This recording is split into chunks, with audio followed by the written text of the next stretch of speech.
plus on compte sur les combustibles fossiles épuisables, plus vite on va à la contraction économique subie avec tous les problèmes sociaux que ça va poser.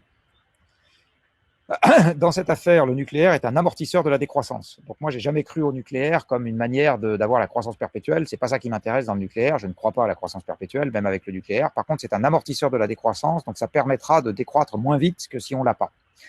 Alors on va me dire, mais les énergies renouvelables aussi, non.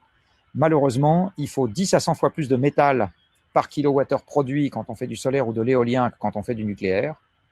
Et donc, le fait que transitoirement, les énergies renouvelables peuvent valoir moins cher que le nucléaire, c'est un artefact qui ne reflète pas les avantages physiques intrinsèques du nucléaire et du solaire et de l'éolien. C'est juste un artefact transitoire. Ça ne peut pas durer. C'est notamment lié au fait que les mâts d'éoliennes et les pales d'éoliennes et les panneaux solaires sont fabriqués aujourd'hui avec de l'énergie fossile et de manière mondialisée. Tout est fait en Chine.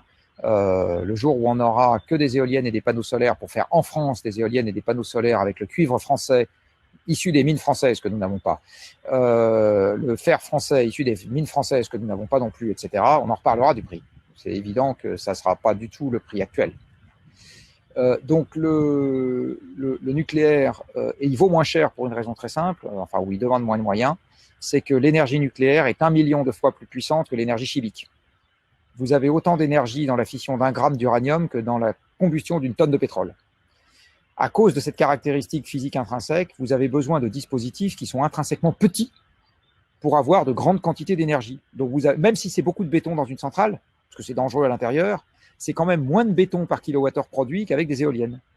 Même si vous avez besoin d'une cuve en acier très épaisse et qu'on surveille comme le lait sur le feu, eh bien vous avez besoin de moins d'acier par kilowattheure produit dans le nucléaire qu'avec des éoliennes et des panneaux solaires. Et par ailleurs, c'est pilotable. Donc, quand vous tournez le bouton, vous avez de l'électricité. Alors que l'éolien et le solaire, là, le webinaire aurait déjà dû s'arrêter, parce que vous voyez, le soleil est bas sur l'horizon. Du reste, maintenant, je l'ai dans les yeux. Alors qu'avant, il était haut sur l'horizon. Et donc, le réseau se serait arrêté de fonctionner, là, maintenant, si on comptait uniquement sur le solaire. On a organisé notre société aujourd'hui, non pas en fonction de quand il y a du vent ou il y a du soleil. Ça, c'était la société des énergies renouvelables. Donc, effectivement, les cargaisons arrivaient quand il y avait du vent. Et quand il n'y avait pas de vent, les marins mouraient du scorbut. Les récoltes séchaient quand il y avait du soleil et elles ne séchaient pas en plein hiver. Aujourd'hui, vous pouvez sécher des récoltes en plein hiver si vous voulez. Vous pouvez faire pousser des tomates en plein hiver et les sécher en plein hiver si vous voulez, parce qu'on a de l'énergie abondante qui n'est pas de l'énergie renouvelable. Alors, je ne dis pas que c'est une très bonne idée d'avoir des tomates en hiver. En l'occurrence, ça n'a pas de goût et ça n'a aucun intérêt. Mais c'est juste pour dire qu'on s'est totalement affranchi des contraintes horaires et on a construit une société qui n'en dépend plus. Et le train de 8 heures part à 8 heures, et donc du reste on le reproche à la SNCF s'il part à 8h05, le train de 8 heures part à 8 heures, qu'il y ait du vent ou pas de vent. Et votre frigo fournit une bière fraîche au mois d'août, qu'il y ait du vent ou pas de vent, et du soleil ou pas de soleil, et vos entreprises ouvrent à 8 heures ou 9 heures du matin, qu'il y ait du vent ou pas de vent. Avec les énergies renouvelables non pilotables, ce système-là ne fonctionne pas. Donc vous êtes obligé de revenir à un système dans lequel votre bureau ouvre s'il y a du vent. Si on veut que le bureau ouvre à 9 heures quoi qu'il arrive, il faut compléter avec du stockage. Et c'est là que ça devient un problème indémerdable, parce que l'électricité se stocke très mal.